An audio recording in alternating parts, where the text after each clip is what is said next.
Hi Spidey fans, it's your friendly neighbourhood, the ultimate Spider-Man fan here, and welcome back to another video of me reading my epic Marvel Spider-Man PS4 related book, Hostile Takeover. Continuing from where I left off last time, and we're going to read 4 pages today, as there's 8 pages in total in this chapter. So yeah, I'm just doing the normal: like, subscribe, comment, share, hit the bell notification, favourites, and then follow me on Twitter as well. Type in the @ all capitals without spaces, the ultimate Spidey, S-P-I-D. And I'll just get random. So chapter 23. Right. She sat in Fisk's office again. MJ had been trying to reach Peter all morning, but they kept missing each other. At least his messages said he was okay. The story in the paper wasn't clear, but it seemed like both he and the Shocker had been cornered the previous night. Although Spider-Man had escaped, according to the report, Peter fled the scene as soon as the cops arrived. The Shocker wasn't the real Shocker, but he did seem to be involved in the bombing. The police were still trying to sort it all out, even while they downplayed Spider-Man's role in the arrest. Ever since the night of the explosion, they'd struggled to find time together. Peter was throwing every spare minute into his efforts to bring down Wilson Fisk. They never even finished their conversation, but that was largely MJ's decision. He was struggling, which made it a less than ideal time to fine-tune their relationship. But the relationship would survive, she hoped. For now, she had to get her head in the game. Fisk had invited her in after another one of her stories had run. It had outlined some of his plans for upcoming development projects, but had taken more of a hard news angle than her elder had originally wanted. MJ.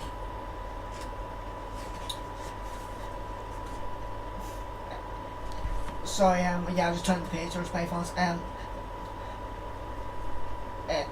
MJ had compared Fisk's projections with plans filled with the city, and she'd interviewed some of the contractors. The bottom line had been that it seemed like reality was going to fall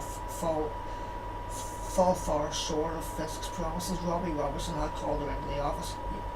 You are a features writer, he said. Features, if you have a lead like that, you let someone know and they'll pass it along to an appropriate reporter. If it checks out, you get to participate. You do not choose for yourself which stories to write. Are we clear? MJ had nodded. Then he'd went. I'll also say that this is a hell of a story. You're going to make an outstanding reporter. The smile disappeared, but not if you can't learn to play nice with others. She'd understood the point. Afraid she'd be told no to drop it. She pursued the angle herself. Now that he'd made it clear what procedure to follow, she wouldn't be able to fine ignorance. So I've said that wrong, Spy fans. In the meantime, she assumed Fisk had brought her in because he was upset about the story. He couldn't do anything about it, of course, so he tried to find some other way to defuse her. When she was thrown into his office, a meeting seemed to be breaking up, and she had to work her way through a throng of Wall Street types that they were talking excitedly about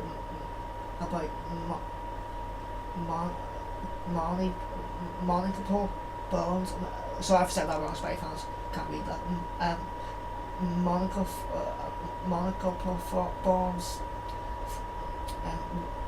which seemed interesting to MJ, but she wasn't sure if she'd get a chance to follow up on it, especially not after her most recent dressing down.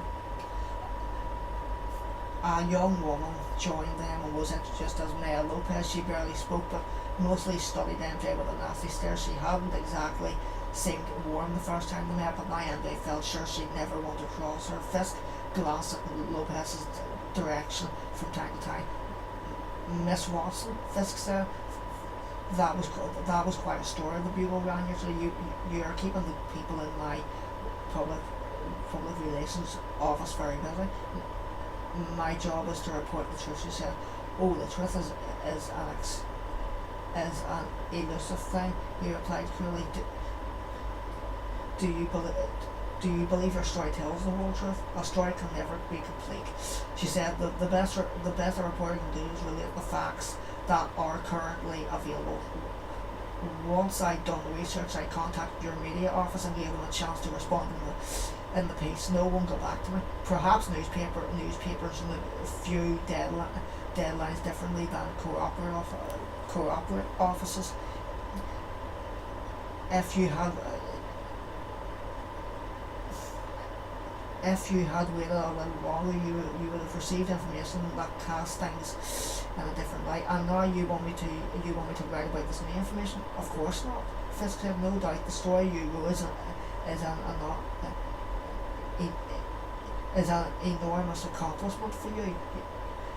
You made me look bad. Reporters live for such things, but it is not a matter of great importance to us. Businesses receive cuts and bruises every day. It's the way the game is played, and while the story is a new line in your resume, something your co-workers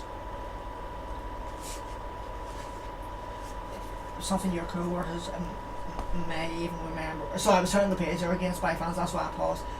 May even remember years from now. By tomorrow, the public will have already forgotten. I don't concern myself with trivialities. I think that says the fact that she was sitting there seemed to dispute this claim, but MJ chose not to point this out. Then what can I do for you? I wonder what your goals are, Miss Watson. I mean, your long-term goals. You are a reasonably talented writer. Unlikely you enjoy working with words, but there are many options other than journalism. There are positions in the corporate sector that will satisfy your need to be creative, but allow you to live a much more satisfying life. Are you offering me a job? MJ asked. It came out as more of an incredulous burst than she would have intended, but it seemed so ridiculous. One slightly unflavoured story, and Fisk wanted to buy her. It was so heavy-handed. She tried to follow it up with a cheery smile. He chuckled. It still seemed ominous. I'm not offering you a position in my company at this time, no, he said. I am merely suggesting that a position might come up at a future date for which you would be very well suited. If you were to ask me to hold such a position for you, I could do so, and even let us.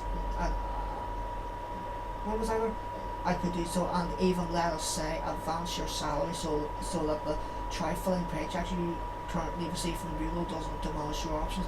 MJ's smile felt as though it might fall off and shatter on the floor. This was exactly the sort of thing Peter had warned her about. She had gotten close to Fisk, and now he wanted to own her. If he couldn't own her, then what? She'd heard enough stories about his rage toward her. While being a young reporter to death wouldn't be entirely out of character. It was fairly unlikely she hadn't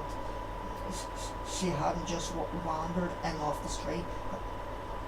Her editor knew where she was. She logged in with security upstairs. Then there was the silent one, Maya Lopez, judging from the way he kept glancing in her direction. It seemed as if she somehow kept Fisk contained. No amount of logic was going to help her deal with this. It wasn't as if she could agree to be Fisk's paid lackey. That meant she had to decline. Of course, there were lots of ways to do that, and the trick would be to appeal to his own sense of ego rather than anger him. I appreciate the offer, Mr. Fisk.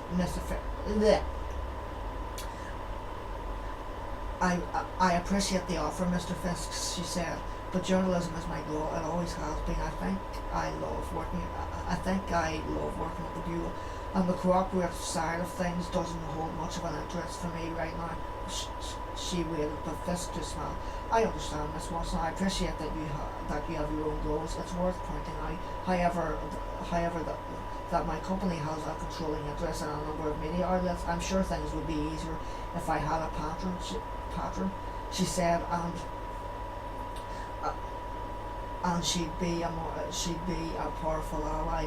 But I'd like to see how far I can go with my own before I start asking for help.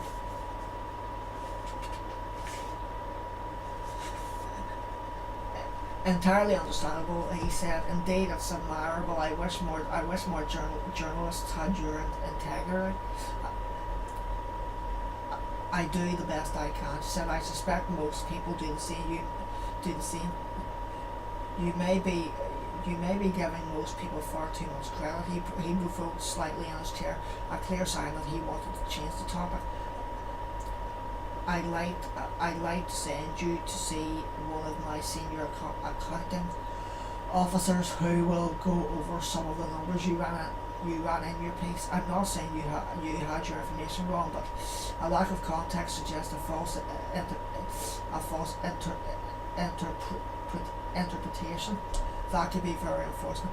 Very slowly, MJ let out her breath. Peter was right. Crossing fist was dangerous, but he was an emotional being like anyone else, and could be managed. Could be managed. She'd stepped into what might have been a dangerous situation, and she handled it. She deserved a pat on the back for this one. She also realised she needed to trust herself more.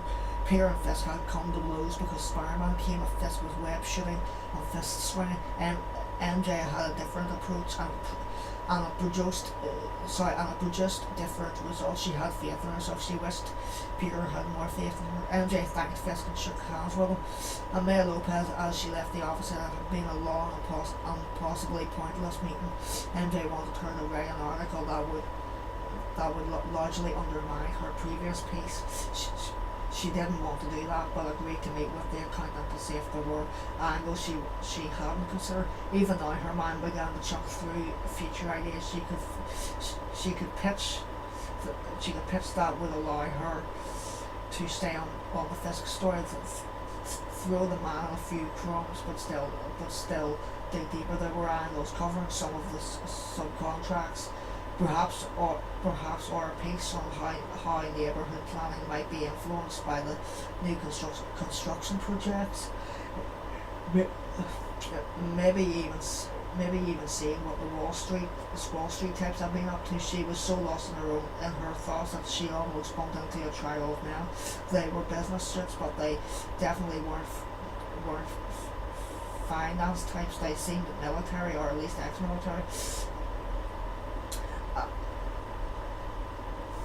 I'm sorry. She looked up at the giant of a man with whom she'd almost collided. I was lost in thought. Not at all, ma'am, he said, looking through her and not at her. Interaction with an unknown female must not have been part of the mission perimeters, she thought. Not the friendliest of people, but still a reporter didn't get far if she didn't at least try. I'm sorry if my meeting went on a little long, she said. I hope I didn't make you wait. No, ma'am, he answered expressively. Okay, no idea, chit-chat. She tried a head-on approach. What brings you to Fisk? Sorry. What brings you to Mr. Fisk's office? That's not something Mr. Fisk wishes us to discuss, ma'am, he said. Okay, Spy fans, that's going to be it for this one. So I'm halfway through now, and actually I might record the next one as soon as I actually end this. So yeah, thanks for watching this part, and hope you enjoyed it. Sorry again for any time I might have lagged there in my voice, and yeah, other than that, that's going to be it for this video. So thanks for watching, hope you enjoyed, and I will see all you Spy fans as always in all of my next epic Spy videos. And yes, you're seeing this in a good wee while, because this is actually being recorded in February. I don't know when you're going to be seeing these, but yeah, other than that, it's your friendly neighbourhood Spider Cop over and out. Thwip, thwip, thwip, thwip.